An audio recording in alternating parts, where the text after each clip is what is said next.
Orléans 20e accueille Rodez 16e. L'USO a 3 points de retard sur le barragiste. Le RAF a 4 longueurs d'avance sur ce même barragiste. Autrement dit, c'est une rencontre importante pour le maintien. Les Orléanais ont remporté leurs 2 derniers matchs à domicile et visent la passe de 3 pour quitter la place de Lanterne Rouge. La première incursion, elle est pour les Ruténois. Il faut un bon retour défensif pour empêcher l'ouverture du score des hommes de Laurent Perlade. Perlade qui est d'ailleurs suspendu ce soir, et c'est le manager général Grégory Ursule qui est sur le banc. Magnifique intervention d'Alexandre Letellier sur cette tête à bout portant, l'ancien gardien du SCO qui est arrivé cet hiver de Sarpsborg en Norvège. Il est déjà décisif, il est tout autant son vis-à-vis Arthur Desmas. Une double parade devant Darpino et Chandler.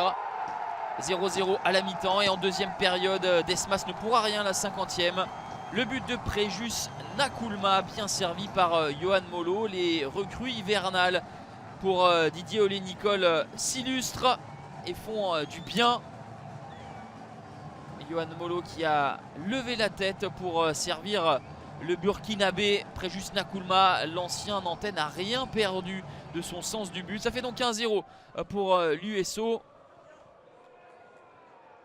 Rodez, comme à son habitude, n'abdique pas, va pousser et va même égaliser à la 72e. La tête de Joris Chougrani, deuxième réalisation de la saison de Chougrani. Les Orléanais reculaient dangereusement, il y avait du monde dans la surface de réparation devant Alexandre de Letellier qui doit tout de même s'incliner pour cette tête décroisée. Petit filet opposé.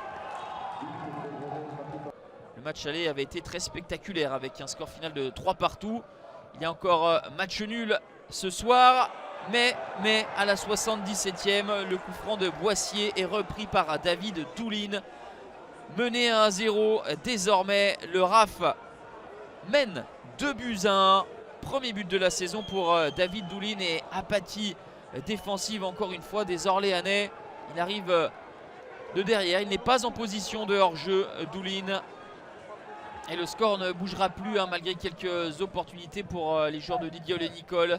On va rester là, 2-1 pour Rodez. L'USO subit finalement une 3e défaite en 4 matchs et reste dernier. Le déplacement à Niort, le barragiste, lors de la prochaine journée, vaudra très cher.